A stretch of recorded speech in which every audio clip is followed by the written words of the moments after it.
اللهم صل على محمد وعلى آل محمد كما صليت على إبراهيم وعلى آل إبراهيم اللهم بارك على محمد وعلى آل محمد كما باركت على إبراهيم وعلى آل إبراهيم إنك حميد مجيد. أما بعد فإن خير الكلام كلام الله وخير الهدي هدي محمد صلى الله عليه وسلم وشر الأمور محدثاتها وكل محدثة بدعة وكل بدعة ضلالة وكل ضلالة في النار. أعوذ بالله من الشيطان الرجيم. بسم الله الرحمن الرحيم. يا أيها الذين آمنوا اتقوا الله حق تقاته ولا تموتن إلا وأنتم مسلمون.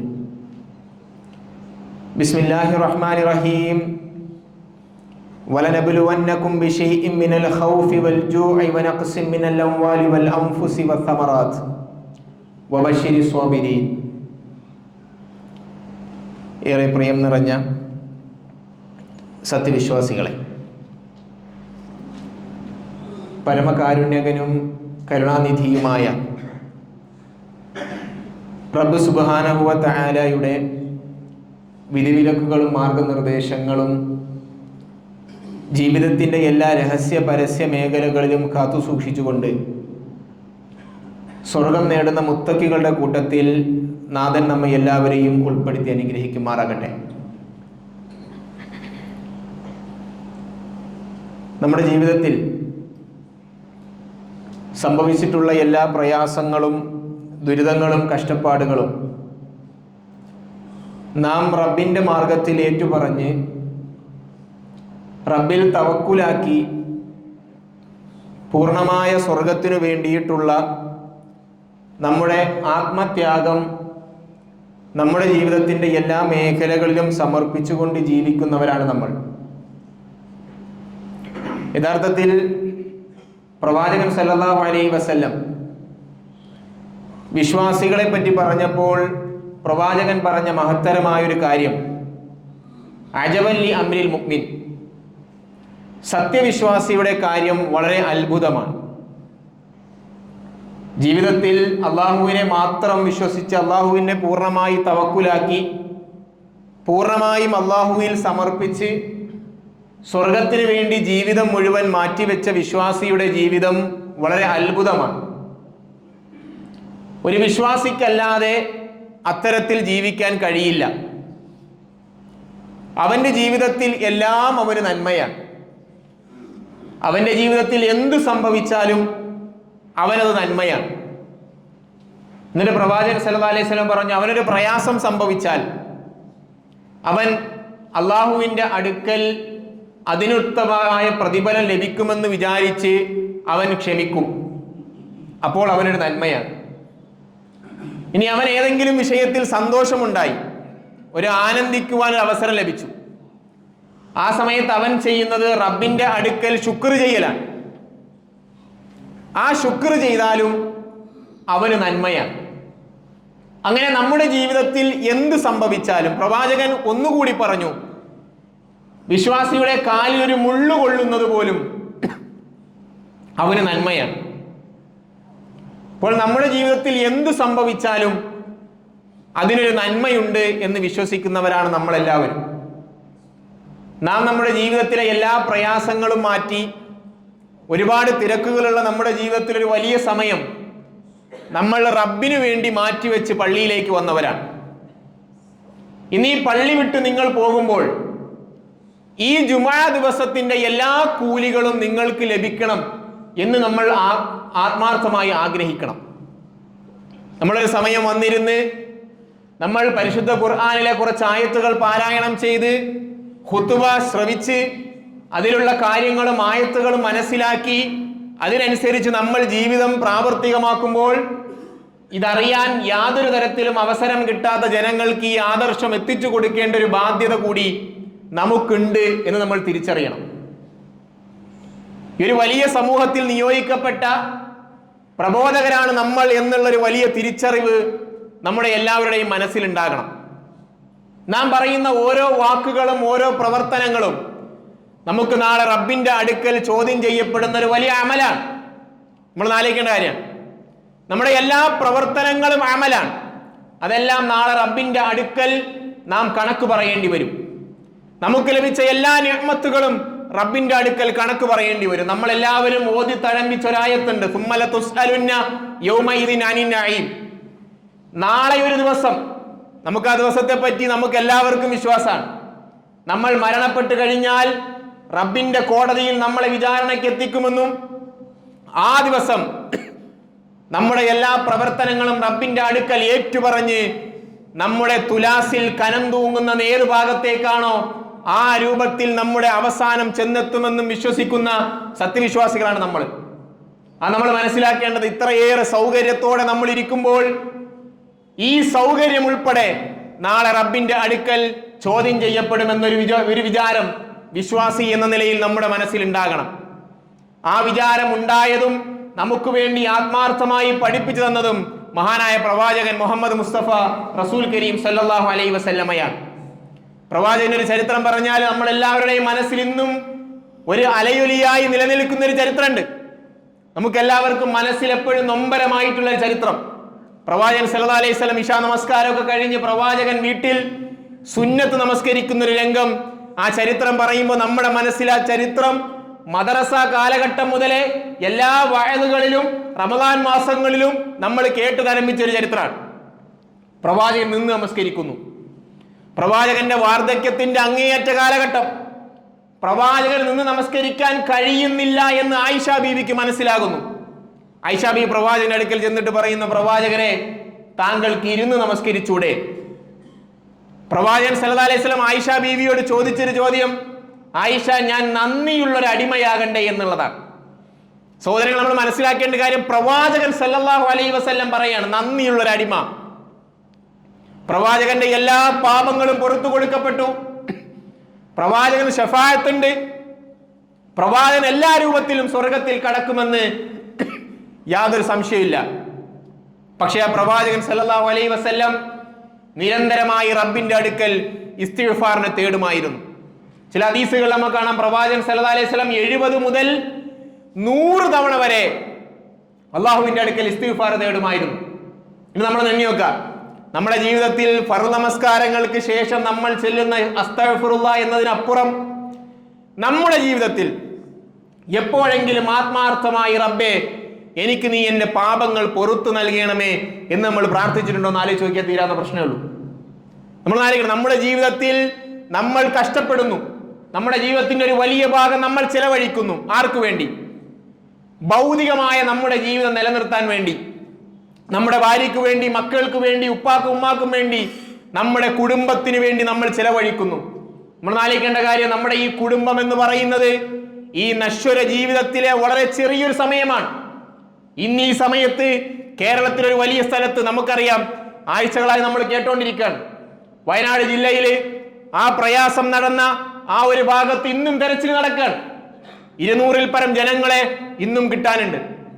ആ സ്ഥലത്ത് നൗഷാദ് എന്ന് പറയുന്ന ഒരു ചെറുപ്പക്കാരന്റെ വീഡിയോ നമ്മളെല്ലാവരും കഴിഞ്ഞ ദിവസങ്ങളിൽ കണ്ടാണ്. അദ്ദേഹം ഗൾഫില് കഠിനാധ്വാനം ചെലവഴിച്ച് അദ്ദേഹത്തിന്റെ ജീവിതത്തിന്റെ ഒരു വലിയ ഭാഗം ഗൾഫിൽ ചെലവഴിക്കാൻ, കുടുംബത്തിന് വേണ്ടിയിട്ട്, വാപ്പാക്കും ഉമ്മാക്കും വേണ്ടിയിട്ട്, ഭാര്യയ്ക്കും മക്കൾക്കും വേണ്ടിയിട്ട്, എല്ലാവർക്കും വേണ്ടി ചെലവഴിക്കാൻ. ഇന്ന് ആ കുടുംബത്തിൽ 11 പേരുള്ള ആ കുടുംബത്തിൽ ഇന്ന് അവശേഷിക്കുന്നത് ആ ഒരു മനുഷ്യൻ മാത്രമാണ്. നമ്മൾ ആലോചിക്കണം, ജീവിതത്തിൽ എല്ലാം നഷ്ടപ്പെട്ടു നിൽക്കുന്ന ഒരു മനുഷ്യൻ, ജീവിതത്തിൽ ആർക്കൊക്കെ വേണ്ടിയിട്ടാണോ തന്റെ സമ്പത്ത് മുഴുവൻ ചെലവഴിച്ചത്, ആ സമ്പത്തും നഷ്ടമായി, തന്റെ കുടുംബത്തിലെ എല്ലാം നഷ്ടമായി. അവിടെ നമ്മൾ പറയാനുള്ളത്, അദ്ദേഹത്തിന് അള്ളാഹുവിന്റെ അടുക്കൽ ക്ഷമിച്ചതിന്റെ പേരിൽ അദ്ദേഹത്തിന്റെ നീയത്തിന്റെ അടിസ്ഥാനത്തിലുള്ള കൂലി അവിടെ ഉറപ്പാണ് എന്നുള്ളതാണ്. ഈ പ്രളയം നടന്നപ്പോൾ, പ്രയാസം നടന്ന സമയങ്ങളിൽ ആദ്യം വന്ന ന്യൂസുകളിലെല്ലാം നമ്മൾ കണ്ടത് ഒരു ചെറുപ്പക്കാരന്റെ സംസാരമാണ്. ദൈവം തന്നതാണ്, ദൈവം തന്നത് ദൈവം തിരിച്ചെടുത്തു. സഹോദരങ്ങളെ, നമ്മുടെ മനസ്സിൽ നമുക്കൊരു നഷ്ടമുണ്ടാകുമ്പോൾ നമ്മൾ പറയേണ്ട വാക്കുകളാണത്. ഗസയിൽ നമ്മൾ എപ്പോഴും പറയും, ഗസയിലെ കുരുന്നുകളുടെ ആഗ്രഹം ചോദിക്കുമ്പോൾ അവർ പറയുന്ന ഒരു കാര്യം, ഞങ്ങൾക്ക് ഈ മരണപ്പെട്ടു പോയവരുടെ എല്ലാം കൂടെ സ്വർഗത്തിൽ ഒരുമിച്ച് കൂടാൻ കഴിഞ്ഞാൽ മതി എന്നാണ്. നമ്മൾ ഇന്നും നമ്മുടെ സ്വർഗത്തെ പറ്റി ചിന്തിച്ചു തുടങ്ങിയിട്ടുണ്ടോ എന്ന് നമ്മൾ ആലോചിക്കേണ്ട ഒരു കാര്യമാണ്. നമ്മുടെ ജീവിതം എന്ന് പറയുന്നത് പരിപൂർണമായിട്ടുള്ള റബ്ബിന്റെ പരീക്ഷണമാണ് എന്ന് നമുക്കൊരു സംശയമില്ല. പക്ഷെ നമ്മൾ എന്നാലും മരണപ്പെട്ട് കഴിഞ്ഞാലുള്ള നമ്മുടെ ജീവിതത്തിന് വേണ്ടിയിട്ട് നമ്മൾ തയ്യാറായിട്ടുണ്ടോ എന്ന് നമ്മൾ ആലോചിച്ച് നോക്കിയാൽ മതി. ഇതുവരെ നമ്മൾ തയ്യാറായിട്ടുണ്ടോ? നമ്മുടെ ഇത്രയും നാളത്തെ നമ്മുടെ ജീവിതം കൊണ്ട് നമ്മൾ സമ്പാദിച്ചത് എന്താണ്? നമ്മുടെ നമസ്കാരങ്ങളും നോമ്പുകൾക്കും അപ്പുറം നമ്മളും റബ്ബും മാത്രം അറിയുന്ന ഏതെങ്കിലും ഒരു അമലു സ്വാലിഹാത്ത് നമ്മുടെ ജീവിതത്തിൽ ഉണ്ടായിട്ടുണ്ടോ എന്ന് നമ്മൾ ആത്മാർത്ഥമായി ആഗ്രഹിക്കണം. നമ്മൾ ആലോചിച്ച് നോക്കണം. നമ്മളും റബ്ബും മാത്രം അറിയുന്ന ഒരു കാര്യം. അലി റളിയല്ലാഹു അൻഹുവിന്റെ പേരക്കുട്ടിയുടെ ഒരു ചരിത്രത്തിൽ നമുക്ക് കാണാൻ കഴിയും. അദ്ദേഹം മരണപ്പെട്ടു കഴിഞ്ഞു. അദ്ദേഹത്തിന്റെ മയ്യത്ത് കുളിപ്പിക്കുന്ന വേളയിൽ ഉമ്മായും ഭാര്യയും മക്കളും കൂടെ ചേർന്ന മയ്യത്ത് കുളിപ്പിക്കുന്നത്. ആ സമയത്ത് അദ്ദേഹത്തിന്റെ തോളിൽ ഒരു വലിയ തഴമ്പ് കണ്ടു. ആ തഴമ്പ് കണ്ടപ്പോൾ ഉമ്മാക്കും മക്കൾക്കും വലിയ സംശയമായി. വാപ്പ ഇങ്ങനെ ഒരു വലിയ ഭാരമേൽക്കുന്ന ജോലിക്ക് പോകുന്നത് മക്കൾക്കാർക്കും പരിചയമില്ല. പക്ഷേ അങ്ങനെ അവരവസാനം എന്താണെന്ന് അറിയാതെ അവർ അദ്ദേഹത്തിന്റെ കബറടക്കി. വളരെ കുറച്ചു കാലം കഴിഞ്ഞപ്പോഴേക്കും തൊട്ടടുത്ത നാടുകളിൽ നിന്ന് ഒരുപാട് ആൾക്കാർ യാചിച്ചു വരാൻ തുടങ്ങി. അങ്ങനെ ഈ നാട്ടുകാർ ചോദിക്കാൻ തുടങ്ങി, എന്താണ് നിങ്ങൾ ഇത്ര പെട്ടെന്ന് യാചനയ്ക്ക് വരുന്നത്? ഒരു വലിയ പ്രയാസമുള്ളതായിട്ട് നമുക്കറിയില്ലല്ലോ. ഒരു വലിയ വരൾച്ച ഇത്ര പെട്ടെന്ന് ഉണ്ടായതായി നമുക്കറിയില്ല. ഒരു ഭക്ഷ്യപ്രശ്നം വളരെ പെട്ടെന്ന് ഉണ്ടായതായി അറിയില്ല. നിങ്ങൾക്ക് ബാധിക്കുകയാണെങ്കിൽ അതിന് പകുതിയെങ്കിലും നമുക്ക് ബാധിക്കണ്ടേ? അപ്പോൾ അവർ പറഞ്ഞൊരു കാര്യം, ഈ പ്രയാസം ഞങ്ങൾക്ക് പണ്ടേ ഉണ്ട്. പക്ഷെ ഒരു മനുഷ്യൻ എന്നും രാവിലെ സുബഹിക്ക് ഞങ്ങളെല്ലാവരും ഉണരുന്നതിന് മുമ്പേ ഞങ്ങളുടെ വാതിലിന്റെ പടിക്കൽ ഞങ്ങൾക്കുള്ള ഭക്ഷണം തയ്യാറാക്കി വെക്കാറുണ്ട്. ഞങ്ങൾ വാതിൽ തുറന്ന് നോക്കുമ്പോഴേക്കും ആ മനുഷ്യൻ കടന്നു പോയിട്ടുണ്ടാകും. അപ്പോൾ അവർ മനസ്സിലാക്കുന്നത് ഇത് ആ ചെറുപ്പക്കാരന്റെ ആ പിതാവിന്റെ സേവനമായിരുന്നു എന്ന്. ഇത്തരത്തിൽ നമ്മളും റബ്ബും മാത്രം അറിയുന്ന എന്തെങ്കിലും ഒരു സേവനങ്ങൾ, സ്വന്തം ഭാര്യ പോലും അറിയാത്ത എന്തെങ്കിലും ഒരു നന്മ നമ്മുടെ ജീവിതത്തിൽ ഉണ്ടായിട്ടുണ്ടോ എന്ന് നമ്മൾ ആലോചിച്ച് നോക്കുക. നമ്മൾ മാത്രം അറിയുന്ന ഏതെങ്കിലും ഒരു ആരാധന, ഒരു സുന്നത്ത് നമസ്കാരം നമ്മുടെ ജീവിതത്തിൽ ഉണ്ടായിട്ടുണ്ടോ? റബ്ബുമായി അടുക്കാൻ ഉപയോഗിച്ച അവസരങ്ങൾ എത്രത്തോളം ഉണ്ട് നമ്മൾ മനസ്സിലാക്കേണ്ട സമയമാണ്. കാരണം നമ്മുടെ ജീവിതം എപ്പോൾ അവസാനിക്കുമെന്ന് നമുക്ക് പറയാൻ കഴിയില്ല. കൊറോണ വന്ന സമയത്തൊക്കെ നമ്മൾ പറഞ്ഞു, പ്രായഭേദമന്യേ ആർക്കും മരിക്കാമെന്ന്, ഇനി ആർക്കും സംശയിക്കേണ്ടതില്ല. നമ്മൾ അതുപോലെ പറയാൻ, ഒരു നാട് മുഴുവൻ നഷ്ടമായി. അയൽവാസികൾ പറയുന്നത്, ഞങ്ങൾ ഒരുമിച്ച് ചായ കുടിച്ചവരാണ്, ഞങ്ങൾ ഒരുമിച്ച് കളിച്ചു വളർന്നവരാണ്, ഞങ്ങൾ ഒരുമിച്ച് സൗഹാർദ്ദം പങ്കുവെച്ചവരാണ്. പക്ഷെ ഇനി ആ അങ്ങാടിയേ ഇല്ല. നാലോചിച്ച് നോക്കണം. നമ്മൾ ഇന്ന് ഈ കാണുന്ന ആൾക്കാര് നാളെ നമ്മിൽ പകുതി ആൾക്കാരില്ലെങ്കിൽ തന്നെ നമ്മുടെ ജീവിതം എത്രയ്ക്ക് ശൂന്യമാകുമെന്ന് നമ്മളൊന്ന് ചിന്തിച്ചു നോക്കണം. ആ ഒരു സാഹചര്യത്തിലാണ് ഒരു കുടുംബത്തിലെ താനൊഴികെയുള്ള എല്ലാവരും നഷ്ടമായ ഒരു വ്യക്തിയുടെ അവസ്ഥ നമ്മൾ ആലോചിച്ച് നോക്കണം. നമ്മുടെ ജീവിതത്തിൽ അങ്ങനെ സംഭവിച്ചേക്കാം. റബ്ബ് സുബ്ഹാനഹു വ തആല നമ്മെ എല്ലാവരെയും കാത്തുരക്ഷിക്കുമാറാകട്ടെ. പ്രയാസങ്ങളിലും കഷ്ടപ്പാടുകളിൽ നിന്ന് റബ്ബ് നമ്മെ എല്ലാവരെയും കാത്തുരക്ഷിക്കട്ടെ. പറഞ്ഞു വന്നത്, നമ്മുടെ ജീവിതത്തിൽ അടുത്ത സെക്കൻഡിൽ എന്തു സംഭവിക്കുമെന്ന് നമുക്ക് മനസ്സിലാക്കാൻ കഴിയില്ല. ഞാൻ ഇന്ന് രാവിലെ സുബഹിക്ക് വീട്ടിൽ നിന്ന് ഇറങ്ങിയതാണ്. എന്റെ ഉപ്പാന്റെ ബാങ്കുലി കേട്ട് ഞാൻ ഉറക്കം എഴുന്നേറ്റ് സുബഹിക്ക് വീട്ടിൽ നിന്ന് പോന്നാണ്. ഞാൻ വീടെത്താൻ വൈകുന്നേരമാവും. ആ സമയത്ത് ഞാൻ വീട്ടിലെത്തുമ്പോൾ എന്റെ വീടിന്റെ സാഹചര്യം എന്താണ് എന്ന് എനിക്ക് എന്റെ മനസ്സിൽ ഇപ്പോൾ വിശ്വസിക്കാൻ കഴിയില്ല, ഉറപ്പിക്കാൻ കഴിയില്ല. കാരണം അടുത്ത നിമിഷം എന്ത് സംഭവിക്കുമെന്ന് ഗൈബിയായ എന്ത് വിഷയങ്ങളും എനിക്ക് പറയാൻ കഴിയില്ല, ഉറപ്പിക്കാൻ കഴിയില്ല. കാരണം അത് പൂർണ്ണമായും റബ്ബിന്റെ അടുക്കലുള്ളതാണ്. ആ റബ്ബിനെ മാത്രം ആരാധിച്ചുകൊണ്ട് ജീവിച്ച് മരിക്കുവാൻ നമ്മൾ തയ്യാറാക്കണം. ഞാൻ ആമുഖമായി ഓതി വെച്ചൊരായത്തുണ്ട് പരിശുദ്ധ ഖുർആനിലെ. നമ്മൾ ഉണർത്തേണ്ട, നമ്മൾ എപ്പോഴും മനസ്സിലാക്കേണ്ട ആയത്തുകളിൽ വളരെ പ്രഗത്ഭമായ ഒരു ആയത്താണ്. വലനബ്ലുവന്നകും ബിശൈഇൻ മിനൽ ഖൗഫ് വൽ ജൂഅ് വനഖ്സിൻ മിനൽ അംവാലി വൽ അൻഫുസ് വസ്സമറാത്ത് വബശിരിസ് സ്വാബിരീൻ. നിങ്ങളെ നാം പരീക്ഷിക്കുക തന്നെ ചെയ്യും. നമ്മൾ ഈ ആയത്ത് കുറെ കേട്ടതാണ്. വലനബ്ലുവന്നകും ബിശൈഇ, നിങ്ങളെ പരീക്ഷിക്കുക തന്നെ ചെയ്യും. അറബി ഭാഷയുടെ കാര്യങ്ങളൊക്കെ നമ്മൾ നോക്കുമ്പോൾ, അറബി ഭാഷ ഗ്രാമറുകൾ നമ്മൾ നോക്കുമ്പോഴേ രണ്ട് സ്ഥലത്താണ് തീർച്ചയായും എന്ന് ഉപയോഗിച്ച ആ വാക്കിന്.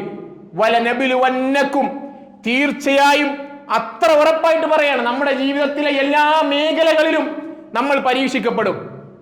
എന്തൊക്കെ കൊണ്ട് പരീക്ഷിക്കും? ഖൗഫ് കൊണ്ട് പരീക്ഷിക്കും, ഭയം കൊണ്ട് പരീക്ഷിക്കും.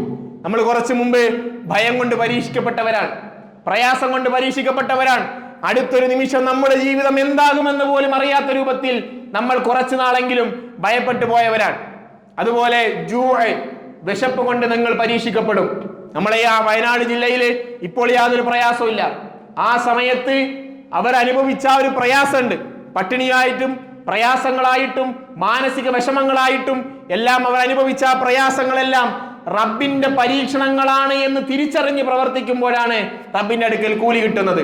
അതുപോലെ തന്നെ വനഖ്സിം മിനൽ അംവാലി വൽ അൻഫുസ്, നിങ്ങളുടെ കൂട്ടത്തിലുള്ള നിങ്ങളുടെ സമ്പത്തുകൾ കൊണ്ട് അവയെല്ലാം നഷ്ടമായിക്കൊണ്ട് നിങ്ങളെ പരീക്ഷിക്കും. വൽ അൻഫുസ്, അതിൽ തഫ്സീറുകൾ എടുത്ത് നോക്കിയാൽ നിങ്ങൾക്ക് ഏറ്റവും ഇഷ്ടപ്പെട്ടവർ നിങ്ങൾക്ക് നഷ്ടമാകും. നിങ്ങൾക്ക് ഏറ്റവും ഇഷ്ടപ്പെട്ടവർ നിങ്ങളുടെ ജീവിതത്തിൽ നിന്ന് നിങ്ങൾക്ക് നഷ്ടമാകും. അങ്ങനെ നിങ്ങളെ റബ്ബ് സുബ്ഹാനഹു വ തആല പരീക്ഷിക്കും. വസ്സമറാത്ത്, അതുപോലെ നിങ്ങളുടെ കായ്കനികൾ, നിങ്ങളുടെ കൃഷിത്തോപ്പുകൾ, ഇതെല്ലാം കൊണ്ട് നിങ്ങളെ പരീക്ഷിക്കും. വബശ്ശിരി സ്വാബിരീൻ, ഈ പരീക്ഷണങ്ങളിലെല്ലാം ക്ഷമിക്കുന്നവൻ ആരാണോ അവർക്ക് അള്ളാന്റെ അടുക്കൽ സന്തോഷ വാർത്തയുണ്ട്. നമ്മൾ സന്തോഷ വാർത്ത നമുക്ക് ലഭിക്കണം, സ്വർഗം എന്ന സന്തോഷ വാർത്ത നമുക്ക് ലഭിക്കണമെങ്കിൽ നാം ക്ഷമാശീലരുടെ കൂടെ ഉൾപ്പെടണം എന്നതിൽ യാതൊരു തർക്കമില്ല. നമ്മുടെ ജീവിതത്തിൽ ക്ഷമ വർദ്ധിപ്പിക്കണം. അതുപോലെ തന്നെ ആത്മാർത്ഥമായി പ്രയാസം അനുഭവിക്കുന്നവർക്ക് വേണ്ടി പ്രാർത്ഥിക്കുകയും അതിനുവേണ്ടിയുള്ള പ്രവർത്തനങ്ങൾ നടത്തുകയും ചെയ്യണം. അങ്ങനെ കൂടിയാകുമ്പോഴാണ് യഥാർത്ഥ വിശ്വാസികളായി നമ്മൾ മാറുന്നത്. അത്തരത്തിൽ പ്രവർത്തിക്കുവാൻ വേണ്ടി നമ്മൾ സജ്ജമാകണം എന്നാണ് നിങ്ങളോട് പറയാനുള്ളത്. നമ്മുടെ ജീവിതത്തിൽ അനുഭവിക്കുന്നതെല്ലാം റബ്ബിന്റെ അനുഗ്രഹങ്ങളാണ് എന്ന തിരിച്ചറിവ് നമുക്കുണ്ടാകണം. നമ്മൾ ഈ ഇരിക്കുന്ന ഇരുത്തവും നമ്മൾ ഈ കേൾക്കുന്ന സംസാരവും നമ്മൾ പുറത്തേക്ക് ഇറങ്ങിയാൽ അനുഭവിക്കുന്ന എല്ലാ സുഖ സൗകര്യങ്ങളും എല്ലാം റബ്ബിന്റെ അനുഗ്രഹങ്ങളാണ് എന്ന് നമ്മൾ തിരിച്ചറിയണം. അങ്ങനെ തിരിച്ചറിഞ്ഞുകൊണ്ട് റബ്ബിന്റെ അടുക്കൽ നമ്മൾ ശുക്ർ ചെയ്യണം. ഇമാം ഷാഫി പറഞ്ഞൊരു മനോഹരമായ കവിതയുണ്ട്. അർദുല്ലാഹു വാസിഅത്തുൻ വലാകിൻ ഇദാ നസലൽ ഖദാ വഖൽ ഫളാഉ, നമ്മൾ ഈ കാണുന്ന പ്രപഞ്ചം, നമ്മൾ ഈ കാണുന്ന ഭൂമി വളരെ വലുതാണ്, വളരെ വലുതാണ്. പക്ഷേ ഇദാ നസലൽ ഖദാ വഖൽ ഫളാഉ, ഈ അള്ളാന്റെ വിധി വന്നെത്തിയാൽ നമുക്കെല്ലാം വളരെ കുടുസായി തോന്നും. വയനാട് ഈ പ്രയാസത്തിന് ശേഷം ഒരു തവണയെങ്കിലും പോയ ജനങ്ങൾക്കറിയാം അവിടെയുള്ള കഷ്ടപ്പാട്. നമ്മുടെ വളണ്ടിയേഴ്സ്, യൂണിറ്റി വളണ്ടിയേഴ്സ് അവിടെ പ്രവർത്തിക്കുമ്പോൾ, നമ്മുടെ സഹൽമുട്ടിലും അബ്ദുൽ ജലീൽ മദനിയും പോലെയുള്ള ആൾക്കാർ അവിടെ പ്രവർത്തിക്കുമ്പോൾ മയ്യത്ത് കുളിപ്പിക്കുന്ന വേളയിൽ അവർ പറഞ്ഞ കുറച്ച് ഓഡിയോ നമ്മൾ കേൾക്കാനിടയായി. സഹോദരങ്ങളെ, നമ്മുടെ മനസ്സിന്റെ ഏത് അറ്റമാണ് നമുക്ക് നഷ്ടമാകുന്നത് നമുക്കറിയാൻ കഴിയാത്ത രൂപത്തിൽ നമ്മുടെ കണ്ണുകൾ വിങ്ങിപ്പൊട്ടുന്ന തരത്തിലുള്ള വാക്കുകളാണ്. നാലോചിക്കണം, നമ്മുടെ ജീവിതത്തിൽ ഓരോ മനുഷ്യരും വന്ന് നമ്മളെ തിരിച്ചറിയുന്ന ഒരു രൂപമുണ്ട്. ഇപ്പൊ എന്നെ കണ്ടാൽ നിങ്ങൾക്കിനി എന്നെ തിരിച്ചറിയാൻ പ്രയാസം ഉണ്ടാവില്ല. പക്ഷേ എന്റെ കൈകാലുകളോ എന്റെ ശരീരഭാഗങ്ങളോ കണ്ടിട്ട് ഇതാരാണെന്ന് തിരിച്ചറിയുവാൻ വേണ്ടി ക്യൂ നിൽക്കുന്ന ഒരു വലിയ കുടുംബം ഇന്നും അവിടെ ഉണ്ട്. നാലോചിക്കണം, നമ്മൾ അത്രയ്ക്ക് പ്രയാസമുള്ള, അത്രയ്ക്ക് വലിയൊരു ദുരന്തം സംഭവിച്ച ഈ സാഹചര്യത്തിൽ വിശ്വാസികൾ എന്ന നിലയിൽ നമ്മൾ ആത്മാർത്ഥമായി അവർക്ക് വേണ്ടി പ്രാർത്ഥിക്കണം. അവരുടെ മനസ്സിൽ ഹിദായത്തിന്റെ വെളിച്ചം നിലനിർത്തുവാൻ പ്രാർത്ഥിക്കണം. അവർക്ക് ഈമാനോടുകൂടിയും ഇഖ്ലാസോടുകൂടിയും ഇനിയുള്ള ജീവിതം ജീവിക്കുവാൻ നമ്മൾ ആത്മാർത്ഥമായി പ്രാർത്ഥിക്കണം. അതിൽ മരണപ്പെട്ടു പോയവർക്ക് വേണ്ടി നമ്മൾ പ്രാർത്ഥിക്കണം. അവരുടെ സ്വർഗ നരകങ്ങൾക്ക് വേണ്ടിയിട്ട് നമ്മൾ പ്രാർത്ഥിക്കണം. അങ്ങനെ എല്ലാ പ്രയാസങ്ങൾക്ക് വേണ്ടിയിട്ടും പ്രാർത്ഥിക്കുക എന്ന് പറയുന്നത് ഒരു വിശ്വാസി എന്ന നിലയിൽ നമ്മുടെ ബാധ്യതയാണ് എന്ന് നമ്മൾ തിരിച്ചറിയണം. അതുകൂടി തിരിച്ചറിയുമ്പോഴാണ് യഥാർത്ഥ വിശ്വാസ സമൂഹത്തിലേക്ക് നമ്മൾ മാറേണ്ടത്. നമ്മൾ മനസ്സിലാക്കേണ്ട കാര്യം, പ്രവാചകൻ സല്ലല്ലാഹു അലൈഹി വസല്ലം തന്റെ സമൂഹത്തിലുള്ള എല്ലാവർക്കും വേണ്ടി പ്രാർത്ഥിച്ചിരുന്നു എന്നുള്ളതാണ്. നമ്മൾ ആലോചിക്കണം, ഇസ്ലാമിന്റെ ശത്രുക്കൾക്ക് വേണ്ടി പോലും പ്രവാചകൻ സല്ലല്ലാഹു അലൈഹി വസല്ലം പ്രാർത്ഥിച്ചിരുന്നു, അവർക്ക് ഹിദായത്ത് ലഭിക്കാൻ. ഉമർ റളിയല്ലാഹു അൻഹു ഇസ്ലാം മതം സ്വീകരിക്കുന്ന ഒരു ചരിത്രം നമുക്ക് കാണാൻ കഴിയും. അതിൽ പറയുന്നത്, അദ്ദേഹം ഇസ്ലാം മതം സ്വീകരിച്ച സമയത്ത് അദ്ദേഹത്തിന്റെ അടുത്തിൽ ഖബ്ബാബ് റളിയല്ലാഹു അൻഹു പറഞ്ഞു, ഉമറെ, ഇന്നലെ പ്രവാചകൻ സല്ലല്ലാഹു അലൈഹി വസല്ലമയുടെ പ്രാർത്ഥന ഞാൻ കേട്ടു. രണ്ടാലൊരു ഉമറിനെ കൊണ്ട് ഇസ്ലാം ശക്തിപ്പെടുത്തണം എന്ന് പ്രവാചകൻ സല്ലല്ലാഹു അലൈഹി വസല്ലം പ്രാർത്ഥിക്കുന്നത് ഞാൻ കേട്ടു. താങ്കൾ ഇതാ ഇസ്ലാം മതം സ്വീകരിച്ചിരിക്കുന്നു. ഒന്ന് ഉമർ ബിൻ ഖത്താബാണ്. രണ്ടാമത്തെ ഉമറിന്റെ പേര് ചിലപ്പോ നമുക്ക് ആർക്കും അറിയണ്ടാവില്ല. രണ്ടാമത്തെ ഉമറിന്റെ പേര് ഉമർ ബിൻ ഹിഷാം എന്നാണ്. നമ്മൾ അദ്ദേഹത്തെയാണ് അബൂജഹൽ എന്ന് വിളിക്കുന്നത്. ആലോചിക്കണം, അബൂജഹൽ ഇസ്ലാമിലേക്ക് കടന്നു വരാൻ വേണ്ടി ആത്മാർത്ഥമായി പ്രാർത്ഥിച്ചൊരു വ്യക്തിയുടെ പേര് മുഹമ്മദ് റസൂലുള്ളാഹി സ്വല്ലല്ലാഹു അലൈഹി വസല്ലം എന്നാണ്. നമ്മുടെ കൂടത്തുള്ള എല്ലാവരും ഇസ്ലാം ആശ്രയിക്കണമെന്ന് ആത്മാർത്ഥമായി നമ്മൾ ആഗ്രഹിക്കണം. നമ്മുടെ സുഹൃത്തുക്കൾ യഥാർത്ഥ സത്യം മനസ്സിലാക്കാൻ നമ്മൾ ആഗ്രഹിക്കണം. അതിലൂടെയാണ് നമ്മുടെ എല്ലാ പ്രവർത്തനങ്ങളും നമ്മൾ എത്തിച്ചു നൽകേണ്ടത്. നമ്മുടെ എല്ലാ പ്രവർത്തനങ്ങളും അവരെ നന്മയിലേക്ക് കൊണ്ടുവരാൻ വേണ്ടിയുള്ളതായിരിക്കണം, അല്ലാതെ തിന്മയിലേക്ക് അവരെ കൊണ്ടെത്തിക്കുവാൻ വേണ്ടിയുള്ളതാവരുത്. നമ്മുടെ എല്ലാ സംസാരങ്ങളും പ്രവർത്തനങ്ങളും അതിനുതകുന്നതായിരിക്കണം. നമ്മൾ ആലോചിക്കണം, ഇസ്ലാമിക ചരിത്രത്തിൽ ഏറ്റവും വലിയ സ്വേച്ഛാധിപതിയുടെ കഥ പറയും. നമ്മൾ പറയും ഒരു മടിയുമില്ല അദ്ദേഹം ആരാണെന്ന് ചോദിച്ചാല് മദ്രസ വിദ്യാർത്ഥികൾ വരെ പറയും ഫിർഔനാണ് എന്ന്. എന്നാൽ നമ്മൾ ആലോചിക്കേണ്ട കാര്യം, ഫിർഔന്റെ അടുക്കൽ പ്രബോധനത്തിന് അല്ലാഹു സുബ്ഹാനഹു വ തആല മൂസാ നബി അലൈഹി സ്വലാത്തു വസ്സലാമിനെ വിടുന്ന ഒരു സന്ദർഭമുണ്ട്. ഖുർആനിൽ പറയുന്നു, മൂസാ നബി അലൈഹി സ്വലാത്തു വസ്സലാമിനോട് അല്ലാഹു പറയുന്നു ഫിർഔന്റെ അടുക്കലേക്ക് പ്രബോധനത്തിന് പോകണം. എന്നിട്ട് പറഞ്ഞു ഫിർഔൻ ഇന്നഹു ത്വഗ, ഫിർഔൻ ഒരു വലിയ സ്വേച്ഛാധിപതിയാണ്. ഒരു കാര്യം പറഞ്ഞാലും അനുസരിക്കാത്ത, താങ്കൾ എന്തു പറഞ്ഞാലും വിശ്വസിക്കാത്ത ഒരു വലിയ സ്വേച്ഛാധിപതിയുടെ അടുക്കലേക്കാണ് താങ്കൾ പോകുന്നത്. മൂസാ നബി അലൈഹി സ്വലാത്തു വസ്സലാം കുറെ കാര്യങ്ങൾ റബ്ബിന്റെ അടുക്കൽ ചോദിക്കുന്നുണ്ട്. നമ്മൾ ഖുത്ബകളിലൊക്കെ കേൾക്കും, റബ്ബി ഇശ്റഹ് ലി സ്വദ്രി വയസ്സിർ ലി അംരി വഹ്ലുൽ ഉഖ്ദതം മിൻ ലിസാനി യഫ്ഖഹു ഖൗലി. അല്ലാഹു എന്റെ ഹൃദയം വിശാലമാക്കണം, എന്റെ വാക്കുകൾ വളരെ മനോഹരമാക്കണം, നാവിന്റെ കെട്ടുകൾ അഴിച്ചു നൽകണം, അതുപോലെ എന്റെ കുടുംബത്തിൽ നിന്ന് എനിക്ക് നീ ഒരു വസീറിനെ നൽകണം. ഹാറൂന അഹി, ഹാറൂൻ എന്റെ സഹോദരനാണ്, അവനെ കൂടി എന്റെ കാര്യത്തിൽ ശക്തിപ്പെടുത്തുവാൻ താങ്കൾ അയച്ചു നൽകണം എന്ന് മൂസാ നബി അലൈഹി സ്വലാത്തു വസ്സലാം പ്രാർത്ഥിച്ചതൊക്കെ പരിശുദ്ധ ഖുർആനിൽ നമുക്ക് കാണാൻ കഴിയും. ആ സമയത്ത് മൂസാ നബി അലൈഹി സ്വലാത്തു വസ്സലാമിന് അല്ലാഹു സുബ്ഹാനഹു വ തആല നൽകുന്ന ഒരു ഉപദേശമുണ്ട്. അല്ലാഹു പറയുന്നു വഖൂലാ ലഹു ഖൗലൻ ലയ്യിന. ഫിർഔന്റെ അടുക്കൽ പോകുമ്പോൾ, ത്വഗാ ആയിട്ടുള്ള സ്വേച്ഛാധിപതിയായിട്ടുള്ള ഫിർഔന്റെ അടുക്കലേക്ക് പോകുമ്പോൾ മൂസ താങ്കൾ എന്ത് ചെയ്യണം? ഖൗലൻ ലയ്യിന പറയണം, വളരെ സോഫ്റ്റ് ആയ വാക്കുകൾ പറയണം എന്നാ. നാലോചിക്കണം. എന്നിട്ട് ഖുർആൻ തന്നെ പറഞ്ഞു, കാരണം എന്താ? അദ്ദേഹം ചിലപ്പോൾ ചിന്തിച്ചേക്കും, ഖേദിച്ച് മടങ്ങിയേക്കും. നമ്മുടെ എല്ലാ സംസാരങ്ങളും അങ്ങനെയായിരിക്കണം. നമ്മൾ ആത്മാർത്ഥമായി ആഗ്രഹിക്കേണ്ടത് ആരെയും തോൽപ്പിക്കാനല്ല, നേരെ മറിച്ച് അവർക്ക് കൂടി യാഥാർത്ഥ്യം മനസ്സിലാകാൻ വേണ്ടിയുള്ളതാവണം. യഥാർത്ഥ ഇസ്ലാം എന്താണെന്ന് തിരിച്ചറിഞ്ഞുകൊണ്ട് അവരെല്ലാവരും ഉള്ള ഒരു വലിയ സ്വർഗമായിരിക്കണം നമ്മുടെ മനസ്സിൽ ഉണ്ടാകേണ്ടത്. അങ്ങനെയാണ് പരിശുദ്ധ പ്രവാചകൻ സല്ലല്ലാഹു അലൈഹി വസല്ലം നമ്മെ പഠിപ്പിച്ചത്. വലഖദ് കറംനാ ബനി ആദം, ആദം സന്തതികളെ എല്ലാം അല്ലാഹു ആദരിച്ചിരിക്കുന്നു എന്ന് പറയുന്നതിന്റെ വസ്തുതയും അങ്ങനെയാണ്. അപ്പോൾ അത്തരത്തിലുള്ള ഒരു ജീവിതം സാധ്യമാകുവാൻ വേണ്ടി നമ്മൾ പരിശ്രമിക്കണം. ആത്മാർത്ഥമായ പ്രാർത്ഥനകളും നിരതമായ പ്രവർത്തനങ്ങളും കൊണ്ട് കർമ്മധീരമായി മുന്നോട്ട് പോകാൻ നമുക്ക് കഴിയണം. അങ്ങനെ എല്ലാവരും ഒത്തൊരുമയോടുകൂടി ഇസ്ലാം മതം ആശ്ലേഷിച്ചുകൊണ്ട് യഥാർത്ഥ ദീൻ തിരിച്ചറിഞ്ഞുകൊണ്ട് സ്വർഗത്തിലെത്തട്ടെ. അതിന് നാഥൻ നമുക്ക് എല്ലാവർക്കും തൗഫീഖ് പ്രദാനം ചെയ്യുമാറാകട്ടെ.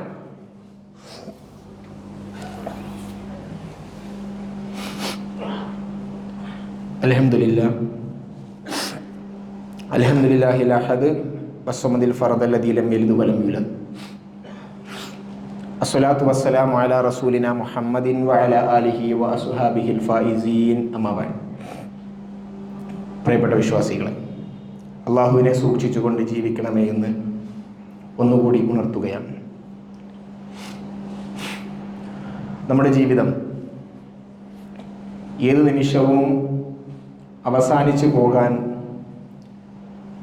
നാം തയ്യാറായി നിൽക്കുന്നവരാണ്. പരിശുദ്ധ ഖുർആനിൽ സത്യനിഷേധികളോട് പറയുന്നൊരു വർത്തമാനമുണ്ട്. അതിപ്രകാരമാണ്: നിങ്ങൾ സത്യസന്ധരാണെങ്കിൽ, നിങ്ങൾ പറയുന്നത് പൂർണ്ണമായ സത്യസന്ധമാണ് എന്ന് നിങ്ങൾക്ക് തോന്നുകയാണെങ്കിൽ നിങ്ങൾ മരണത്തെ കൊതിക്കുക എന്ന്. എന്നാലോചിക്കേ, സ്വഹാബിമാർ മരണത്തെ കൊതിച്ചിരുന്നു. അവർ പ്രാർത്ഥിച്ച പ്രാർത്ഥനകളിൽ പലതും അല്ലാഹുവേ ഞങ്ങളെ എത്രയും പെട്ടെന്ന് മരിപ്പിക്കണേ എന്നുള്ളതായിരുന്നു. അതുപോലെ മഹാനായ സൽമാനുൽ ഫാരിസിയുടെ പേര് പറയുമ്പോൾ തന്നെ ഖന്തക് യുദ്ധം നമ്മുടെ മനസ്സിൽ വരും. മഹാനായ സൽമാനുൽ ഫാരിസി, അദ്ദേഹത്തിന്റെ പ്രാർത്ഥന കേട്ട് സ്വഹാബികൾ വരെ അത്ഭുതപ്പെട്ടു പോയിട്ടുണ്ട്. അദ്ദേഹത്തിന്റെ പ്രാർത്ഥനകൾ ഇങ്ങനെയാണ്: അല്ലാഹുവേ നിരന്തരമായ പ്രയാസങ്ങൾ നന്ന് നീ എന്നെ പരീക്ഷിക്കണമേ. അല്ലാഹു എനിക്ക് എന്നും പ്രയാസങ്ങൾ വേണമേ അല്ലാഹ്. അദ്ദേഹത്തിന്റെ ആദ്യത്തെ ഈ വാക്കുകൾ കേൾക്കുമ്പോൾ സ്വഹാബിമാർ ചുറ്റുമുള്ളവർ അദ്ദേഹത്തെ വളരെ അത്ഭുതത്തോടെ നോക്കുമായിരുന്നു. ആ സമയത്ത് സ്വഹാബിമാർ ചോദിക്കും, എന്താണ് സൽമാൻ ഇങ്ങനെ പ്രാർത്ഥിക്കുന്നത്? ആ സമയത്ത് സൽമാൻ റളിയല്ലാഹു അൻഹു ബാക്കി പ്രാർത്ഥിക്കും: അല്ലാഹുവേ എങ്കിൽ മാത്രമേ എനിക്ക് നീയുമായി അടുക്കാൻ കഴിയുകയുള്ളൂ. എൻ്റെ ജീവിതത്തിൽ ഞാൻ നീയുമായി അടുക്കണമെങ്കിൽ അല്ലാഹു എനിക്ക് പ്രയാസങ്ങൾ വരണം. നല്ലതൊക്കെ സത്യമാണ്. നമ്മുടെ ജീവിതത്തിൽ പ്രയാസങ്ങൾ വരുമ്പോഴാണ് നമ്മൾ റബ്ബുമായി കൂടുതൽ അടുക്കുന്നത്. ഖുർആനിൽ പറഞ്ഞു, അവർ കപ്പലിൽ കയറിയാൽ അവർക്ക് ഭയങ്കര ഈമാനായിരിക്കും, എന്നാൽ കരയിലേക്ക് വന്നാൽ വൈദാഹും മുശ്രിക്കൂൻ, അവർ ശിർക്ക് ചെയ്യുന്നവരായി മാറും. അപ്പോൾ ആത്മാർത്ഥമായി അള്ളാഹുവിന്റെ അടുക്കൽ അടുക്കുവാനുള്ള പ്രാർത്ഥനകൾ കൊണ്ട് നമ്മുടെ ജീവിതം നിലനിർത്തണം. നിരന്തരമായി പ്രാർത്ഥിക്കണം. കുൽമാ യഅ്ബഉ ബിക്കും റബ്ബി ലൗലാ ദുആഉക്കും. നിങ്ങളുടെ പ്രാർത്ഥനയില്ലാതെ എങ്ങനെയാണ് റബ്ബ് നിങ്ങളെ സ്വീകരിക്കുന്നതെന്നാണ്. റബ്ബ് നമ്മളെ സ്വീകരിക്കാൻ തയ്യാറായി നിൽക്കാൻ നമ്മൾ റബ്ബിന്റെ അടുക്കൽ പ്രാർത്ഥന കൊണ്ട് ഹയാത്തുണ്ടാവണം. നമുക്ക് അബൂബക്കർ റളിയല്ലാഹു അൻഹുവിന്റെ ചരിത്രം നമ്മൾ എപ്പോഴും നമ്മുടെ മനസ്സിൽ കൊണ്ടു നടക്കേണ്ട ഒരു മനുഷ്യനാണ്. പ്രവാചകൻ സല്ലല്ലാഹു അലൈഹി വസല്ലം എന്തു പറഞ്ഞാലും അത് അപ്പടി വിശ്വസിക്കും. പ്രവാചകൻ അതെന്താ അങ്ങനെ എന്നൊരു ചോദ്യം ഉണ്ടായിരുന്നില്ല. ആ അബൂബക്കർ റളിയല്ലാഹു അൻഹു പ്രവാചകൻ സല്ലല്ലാഹു അലൈഹി വസല്ലമയുടെ അവസാന കാലഘട്ടത്തിൽ പ്രവാചകന് പള്ളിയിലേക്കൊക്കെ പോകാൻ പ്രയാസമുണ്ടായിരുന്ന ഒരു കാലം പ്രവാചകൻ ആയിഷ ബീവിയെ വിളിച്ചിട്ട് പറഞ്ഞിരുന്നു, ആയിഷ, എനിക്കിനി പള്ളിയിൽ പോകാൻ പ്രയാസാണ്, അതുകൊണ്ടൊരു പുതിയ ഇമാമിനെ നിശ്ചയിക്കണം. അബൂബക്കറിനെ ഞാൻ ഇമാമായി നിശ്ചയിച്ചിരിക്കുന്നു എന്ന് നിങ്ങൾ അറിയിക്കണം. ആയിഷ ബീവി അബൂബക്കർ റളിയല്ലാഹു അൻഹുവിന്റെ മകളാണല്ലോ. ആയിഷ ബീവി പ്രവാചകൻ സല്ലല്ലാഹു അലൈഹി വസല്ലമയോട് പറഞ്ഞു, പ്രവാചകരെ, എന്റെ ഉപ്പാനെ ഇമാമാക്കരുത്. പ്രവാചകൻ സല്ലല്ലാഹു അലൈഹി വസല്ലമയ്ക്ക് വളരെ അത്ഭുതമായിരുന്നു. പ്രവാചകൻ ചോദിച്ചു, ആയിഷ, മുസ്ലിമീങ്ങൾക്ക് മുഅ്മിനീങ്ങൾക്ക് ഇമാമ് നിൽക്കുക എന്ന് പറയുന്ന ഒരു വലിയ കർത്തവ്യമാണ്, ഒരു വലിയ കിട്ടലാണത്. പ്രവാചകന്റെ സ്ഥാനത്താണ് ഇമാം. ആ ഒരു വലിയ അവസരം ഞാൻ ജീവിച്ചിരിക്കുമ്പോൾ തന്നെ എൻ്റെ ഒരു അനുചരന് കിട്ടുമ്പോ, അതും സ്വന്തം പിതാവിന് കിട്ടുമ്പോ തട്ടി മാറ്റണമെന്നോ ചോദിച്ചേ. അതിന് ആയിഷ ബീവി പറഞ്ഞ മറുപടി, പ്രവാചകരെ, അദ്ദേഹം സിദ്ദീഖാണ് എന്ന് എനിക്കറിയാം. താങ്കൾ എന്തു പറഞ്ഞാലും ഒരു മടിയുമില്ലാതെ സ്വീകരിക്കുന്ന വ്യക്തിയാണെന്ന് എനിക്കറിയാം. അദ്ദേഹത്തിന് യാതൊരു പ്രയാസവും ഇല്ല. പക്ഷേ ഞാൻ വേണ്ടാന്ന് പറയാൻ കാരണം എന്താ അറിയോ? ഇമാമ് നിൽക്കുമ്പോ, ഖുർആൻ പാരായണം ചെയ്യുമ്പോ ഭയങ്കരമായി കരയും, പൊട്ടിക്കരയും അദ്ദേഹം. അദ്ദേഹത്തിന്റെ കരച്ചിൽ കേട്ടാൽ മഅ്മൂമുകൾക്ക് ചിലപ്പോൾ ഖുർആനിന്റെ ആയത്ത് മനസ്സിലാകില്ല. അതുകൊണ്ട് അദ്ദേഹത്തെ ഇമാമ് നിർത്തണ്ട. അതുപോലെ അദ്ദേഹം സുജൂദിൽ ചെന്നാല് ഭയങ്കരമായ കരച്ചിലാണ്, വെള്ളക്കെട്ടൊക്കെ ഉണ്ടാവുന്ന. അതുകൊണ്ട് ഒരുപാട് പ്രയാസം ഉണ്ടാവും മഅ്മൂമുകൾക്ക്. അതുകൊണ്ട് അദ്ദേഹത്തെ ഇമാമ് നിർത്തണ്ട. ഒരു നല്ല കാര്യം ആയിഷ ബീവി പറഞ്ഞത്, മഅ്മൂമുകൾക്ക് പ്രയാസം ഉണ്ടാവാതിരിക്കാൻ വേണ്ടിയിട്ട്. ആ സമയത്ത് പ്രവാചകൻ സല്ലല്ലാഹു അലൈഹി വസല്ലമ പറഞ്ഞൊരു കാര്യമുണ്ട്, ആയിഷ, അങ്ങനെ ഒരു ഇമാമിനെയാണ് മുസ്ലിം ഉമ്മത്തിന് ആവശ്യമെന്നാണ്. ഇത് രണ്ടു മൂന്ന് കാര്യങ്ങൾ നമുക്കുള്ളത്. ഒന്ന്, പരിശുദ്ധ ഖുർആൻ വായിച്ചതിന്റെ ആശയം മനസ്സിലാക്കുക എന്നുള്ളതാണ്. നാലോചൊക്കെ, ഇന്നൊരു വെള്ളിയാഴ്ച ദിവസം സൂറത്തുൽ കഹ്ഫ് പാരായണം ചെയ്യുക എന്നുള്ള സുന്നത്ത്. നമുക്ക് എത്ര ആൾക്കാർക്ക് ആ സുന്നത്ത് ലഭിച്ചിട്ടുണ്ട് എന്ന് നമ്മൾ ആലോചിക്കുക. എത്ര ആയത്തുകൾ നമ്മൾ പാരായണം ചെയ്തിട്ടുണ്ട്, അതിൽ എത്ര ആയത്ത് നമുക്ക് മനസ്സിലായിട്ടുണ്ട് എന്നുകൂടെ നമ്മൾ ചിന്തിക്കുക. അഫലാ യതദബ്ബറൂനൽ ഖുർആൻ അം അലാ ഖുലൂബിൻ അഖ്ഫാലുഹാ.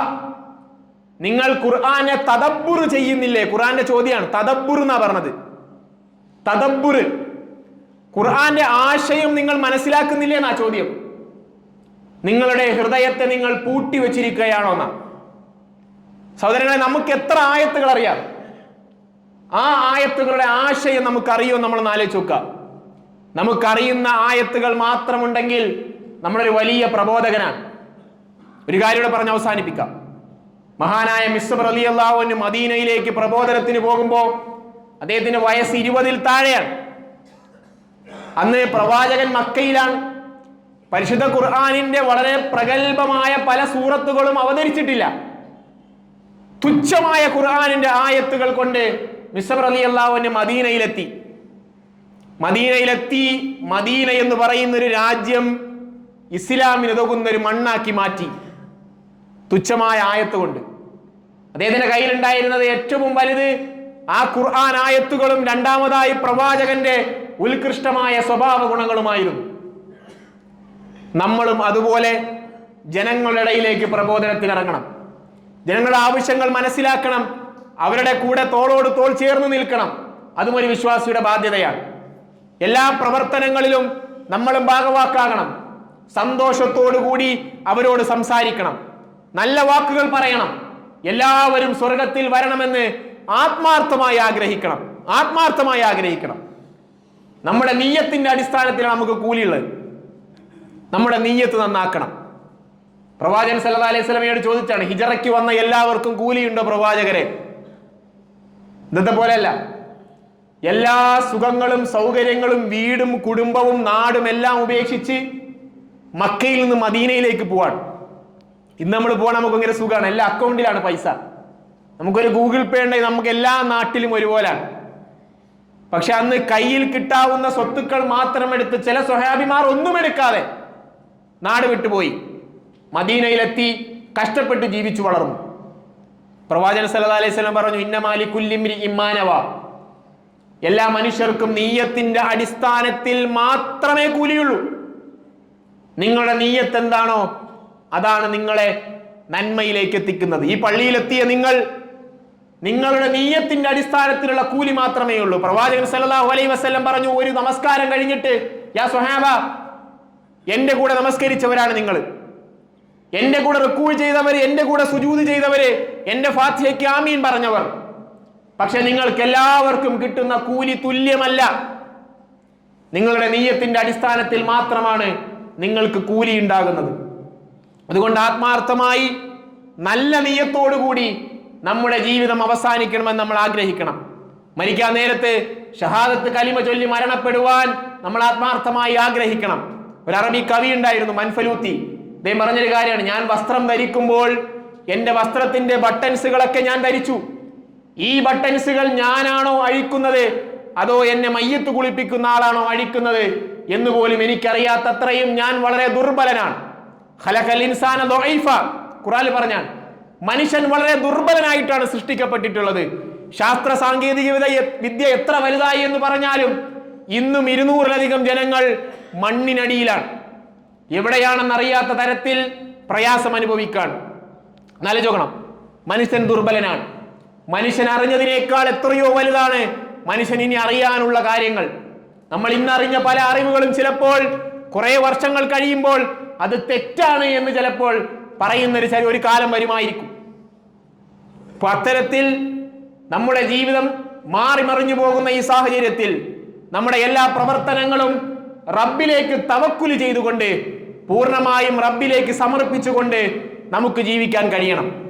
അങ്ങനെ ജീവിച്ച് മരിക്കുമ്പോഴാണ് നമ്മൾ യഥാർത്ഥ വിശ്വാസികളായി മാറുന്നത്. നമ്മൾ ആഗ്രഹിക്കുന്നത് പ്രവാചകൻ സല്ലല്ലാഹു അലൈഹി വസല്ലമയുടെ കൂടെയുള്ള സ്വർഗമാണ്. നമ്മൾ ആഗ്രഹിക്കുന്നത് പ്രവാചകന്റെ സ്വഹാബത്തിന്റെ കൂടെയുള്ള സ്വർഗമാണ്. നമ്മൾ ആഗ്രഹിക്കുന്നത് സിദ്ദീഖീങ്ങളുടെയും ശുഹദാക്കളുടെയും കൂടെയുള്ള സ്വർഗമാണ്. അതിനുവേണ്ടി നമ്മൾ ജീവിതത്തിൽ ഒരുപാട് പരീക്ഷണങ്ങൾ നേരിടേണ്ടി വരും. അയ്യൂബ് നബി അലൈഹി സ്വലാത്തു വസ്സലാം പ്രയാസങ്ങൾ അനുഭവിച്ചു. ഇബ്രാഹിം നബി അലൈഹി സ്വലാത്തു വസ്സലാം ചെറുപ്പം മുതലേ പ്രയാസങ്ങൾ അനുഭവിച്ചു.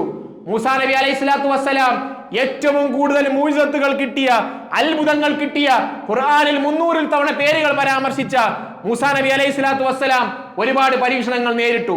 മഹാനായ പ്രവാചകൻ സല്ലല്ലാഹു അലൈഹി വസല്ലം ഒരുപാട് പ്രയാസങ്ങൾ അനുഭവിച്ചു. ചെറുപ്പം മുതലേ യതീമായി ജനിച്ചു വളർന്ന് അദ്ദേഹത്തിന്റെ ജീവിതത്തിന്റെ ഒരു വലിയ ഭൂരിഭാഗവും അദ്ദേഹം പ്രയാസം നേരിട്ടു. അദ്ദേഹം പല യുദ്ധങ്ങളിലും പങ്കെടുത്ത് അദ്ദേഹത്തിന്റെ നെറ്റി മുറിഞ്ഞു, അദ്ദേഹത്തിന്റെ പല്ല് പൊട്ടി, ഒരുപാട് പ്രയാസങ്ങൾ നേരിട്ടു.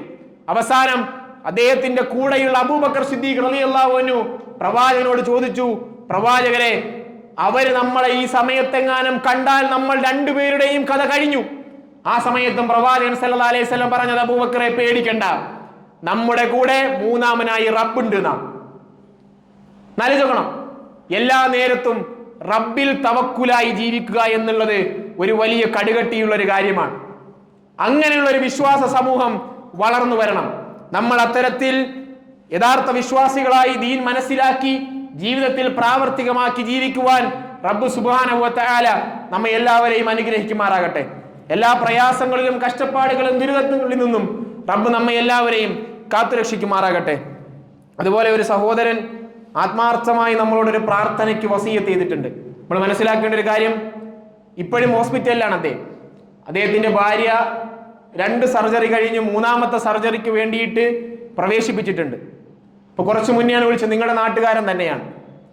ഇപ്പോ ഗർഭിണിയായിരുന്നു, മാസം തികയുന്നതിന് മുമ്പ് ഓപ്പറേറ്റ് ചെയ്ത് കുട്ടീനെ പുറത്തെടുക്കേണ്ടി വന്നു. 2 പേരും ക്രിട്ടിക്കലായിട്ടിരിക്കുകയാണ്. അവർക്ക് വേണ്ടിയും നമ്മൾ ആത്മാർത്ഥമായി പ്രാർത്ഥിക്കണം. അല്ലാഹു സുബ്ഹാനഹു വ തആല ഒരു പ്രയാസവുമില്ലാതെ പൂർണ്ണ ആരോഗ്യത്തോടു കൂടി 2 പേരെയും ഇസ്ലാമിന്റെ ജീവിതത്തിലേക്ക് കൊണ്ടുവരട്ടെ എന്ന് ആത്മാർത്ഥമായി നമ്മൾ പ്രാർത്ഥിക്കണം. നമ്മുടെ നിരന്തരമായിട്ടുള്ള എല്ലാ പ്രാർത്ഥനകളും എല്ലാവർക്കും വേണ്ടി ഉണ്ടാകണം. പ്രയാസം അനുഭവിക്കുന്ന, ദുരിതം അനുഭവിക്കുന്ന എല്ലാവർക്കും വേണ്ടി നമ്മൾ ആത്മാർത്ഥമായി പ്രാർത്ഥിക്കണം. അതുപോലെ ഇൻഷാ അല്ലാഹ് ഇന്ന് നടക്കുന്ന കളക്ഷൻ നമ്മുടെ പള്ളി പരിപാലനവുമായി ബന്ധപ്പെട്ടിട്ടുള്ളതാണ് എന്ന് നിങ്ങൾ അറിയിക്കുകയാണ്. അതുകൊണ്ട് നിങ്ങൾക്ക് കഴിയുന്നത്രയും സംഭാവനകൾ നമ്മുടെ പള്ളിക്ക് വേണ്ടി നൽകണമെന്ന് ആത്മാർത്ഥമായി നിങ്ങളോട് അഭ്യർത്ഥിക്കുകയാണ്. നമ്മൾ മനസ്സിലാക്കേണ്ട കാര്യം, ഇതുപോലൊരു സാഹചര്യം, ഇതുപോലൊരു സൗകര്യം നമുക്ക് ചിലപ്പോൾ വേറെ എവിടെയും കിട്ടിയെന്ന് വരില്ല. ഞങ്ങളുടെ നാട്ടിലൊന്നും ഇത്രയും സൗകര്യമുള്ള പള്ളികൾ തന്നെ ഇല്ല, ഒരു സംഘടനയ്ക്കുമില്ല.